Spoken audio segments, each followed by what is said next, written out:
Halo teman-teman semuanya, apa kabar? Semoga kalian semua sehat-sehat selalu ya. Oke, balik lagi dengan saya Sin Batara di sini. Dan di video kali ini saya akan berbagi tutorial cara membuat animasi gerakan sederhana seperti yang sedang teman-teman lihat di layar ini. Seperti biasa, untuk membuat desain karakter seperti ini, kita harus membuat menggunakan Adobe Illustrator. Jadi di dalam Adobe Illustrator ini kita akan membuat setiap bentuk yang kita inginkan dan memposisikan setiap bagiannya sedemikian rupa sehingga membentuk sebuah karakter lucu seperti ini. Untuk karakter ini saya mengatur layarnya seperti berikut. Jadi bagian paling atas itu ada bagian rumput, kemudian ada di bawahnya ada badan, kemudian ada telinga satu, telinga dua, kepala, kaki depan, kaki belakang, dan background. Teman-teman bisa coba membuat desain karakternya sendiri sesuai dengan style teman-teman. Lalu jangan lupa save dengan format AI. Atau silakan teman-teman download file AI karakter ini pada link yang sudah saya sertakan di deskripsi. Teman-teman bisa cek dan download di sana. Setelah itu, barulah kita masuk ke Adobe After Effects. Tetapi untuk mempersingkat durasi tutorial ini dan agar penjelasan saya tidak terlalu panjang dan bertele-tele, saya hanya akan menunjukkan tampilan screen recordnya aja. Silakan teman-teman ikuti dengan teliti ya.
This is a Chucky Beat production.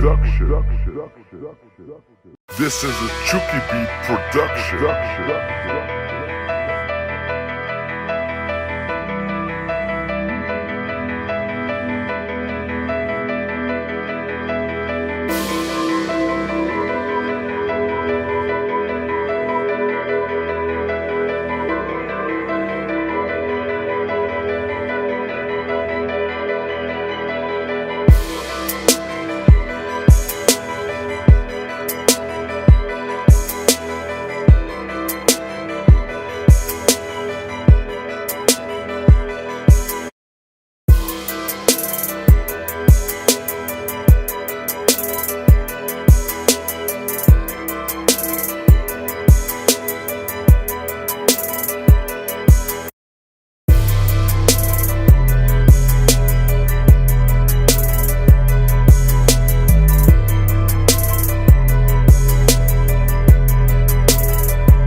This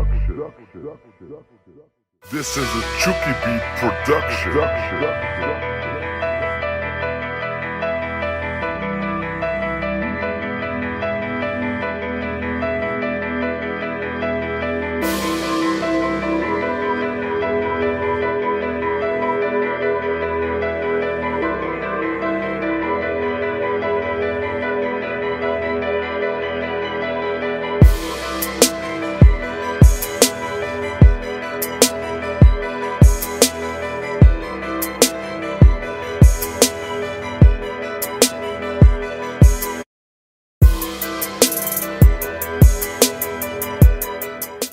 Oke teman-teman, kira-kira itu saja tutorial singkat dan sederhana yang bisa saya bagikan. Semoga teman-teman bisa mengikuti tutorial ini dengan baik. Kalau ada yang teman-teman masih belum paham, silakan teman-teman tulis atau bertanya pada kolom komentar di bawah agar kita bisa berdiskusi bersama. Oke lah kalau begitu ya teman-teman, itu saja. Terima kasih sudah mengikuti tutorial ini sampai selesai. Semoga bermanfaat. Selamat belajar dan sampai jumpa di video tutorial berikutnya. Saya Sin Batara pamit. Bye bye.